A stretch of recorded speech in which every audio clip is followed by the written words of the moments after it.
देश आज एक महत्वपूर्ण निर्णय करने जा रहा है। आज रात 12 बजे से पूरे देश में, ध्यान से सुनिए, पूरे देश में आज रात 12 बजे से संपूर्ण देश में संपूर्ण लॉकडाउन होने जा रहा है। In response to the corona pandemic, the Indian government announced a 21-day lockdown on March 24, 2020. This was the first of the many successive rounds of lockdown to come. Almost on cue, crowds of hundreds of thousands turned up at train stations and bus depots in big cities like Delhi and Mumbai. These were people who had moved to big cities from various other parts of India to live and work here. Rather than staying put at their homes and social distancing and self-isolating, they were trying to squeeze themselves into crowded buses and trains to get back home. Many who could not get into buses and trains were prepared to walk hundreds of kilometers. Most of these people were in the city doing low-paying temporary jobs in construction, in factories, in hotels and restaurants, and in various other industries where many of them are placed through agencies that supply such labor. In India, we call these people migrant workers. Interestingly, this term does not apply to doctors, engineers, journalists, YouTubers, TikTokers, and social media influencers who also have moved to bigger cities from smaller towns and villages. When you talk about somebody from Odisha and Bihar in Delhi or in Bombay, you specify the laborer, not even the migrant. So the class element in this entire distinction between people is substantial. Liby Johnson is the executive director of Vikas, an NGO that works with rural communities in states like Jharkhand and Odisha, home to millions of people who migrate to big cities in other states to earn their livelihoods. He explains that there are three kinds of rural migrants based on their circumstances and motivations to migrate. One coming from extremely under-resourced areas, arid or highly water-stressed areas of the country. Now you would find that on average they would be either a Dalit or from very lower caste groups. Most of them would not have land, or even if they have land, it will be very marginal both in quantity in terms of area of land holding as well as in the quality of the crops that they can take there. Very often in their home villages, the land holding is highly skewed with a few families owning bulk of the land and owning bulk of the good land. And these people would work as laborers on those farms during the limited farm season, labor season available.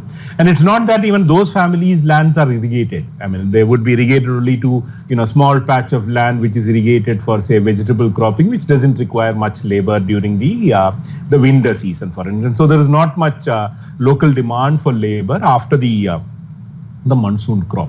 So this would be one group of people and these are the ones who are currently, they are the ones who had moved out, say in November, December. That's the typical time when they will start migrating, and many of them migrate whole family. So the child, the older people get left behind and toddlers get left behind. Everybody else migrates and they work in brick kilns in, let's say, in Andhra Pradesh or in Telangana, and then the whole family is stuck there. In Odisha's case, I know that a lot of them are actually linked with labor contractors who are the regular employers for these people. They are the ones who mobilize them, aggregate them, and bring them from their home places to the destinations. This is similar to what we saw going from Bombay to, say, Rajasthan, or you find going from Delhi to UP and eastern UP and Bihar. So I think this is a broad profile of such people. The second category of workers that we find moving are the ones from the very east, so northeast, from the Bengal plains. These are people who normally migrate as individuals with the families who stay back, and a lot of recent Odisha migration is one of those. That's one group that we have worked quite intensively with. And if I look at a sample data, we find that the median age of this group that we work with is 23 years. 90% of them are men, only 10% are women.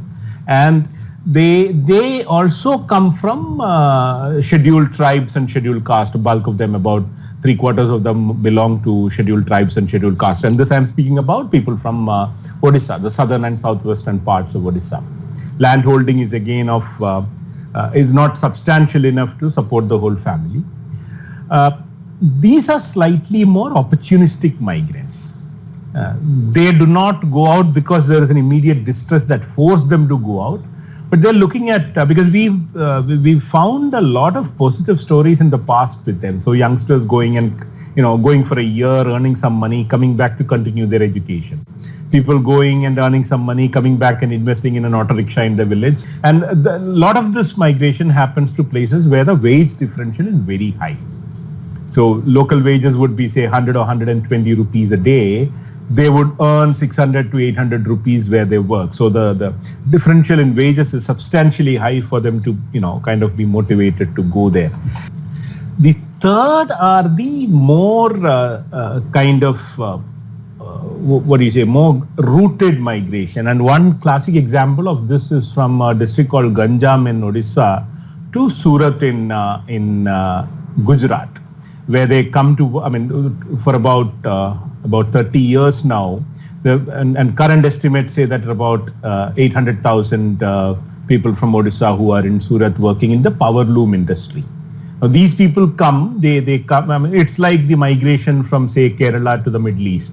So people go there, they go back home once in 2 years, 3 years on an annual, kind of a 2-month break, and then come back to work.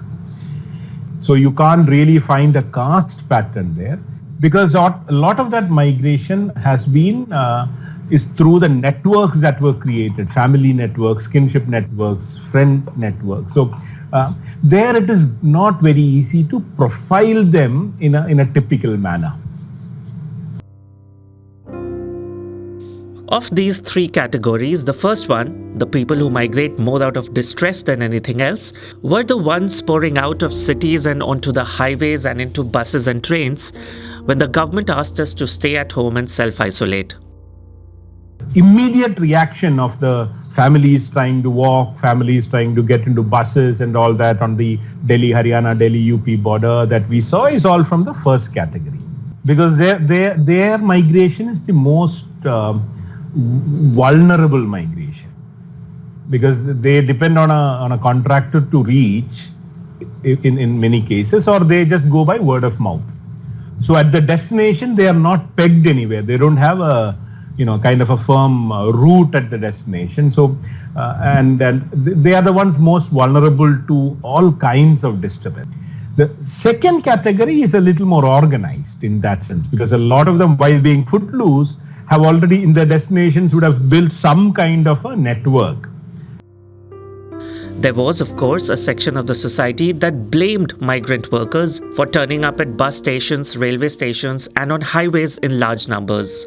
They called them irresponsible and accused them of putting at risk their own lives and those of others.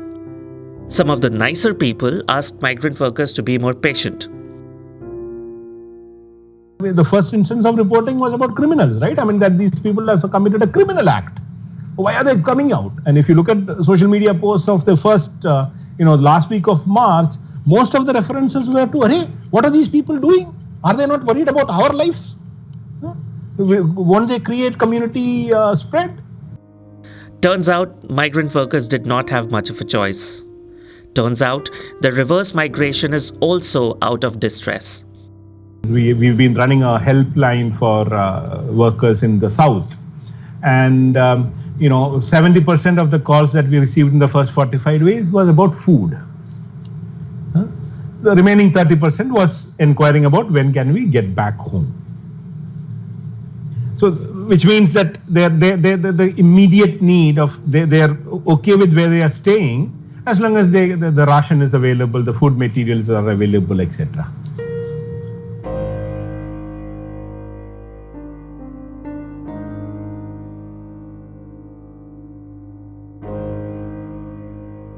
In the next part of this conversation, we will discuss with Liby what is happening with migrant workers who did manage to get back home. It's not a happy story, but the silver lining is that we are finally talking about how to make domestic migration more safe and more dignified.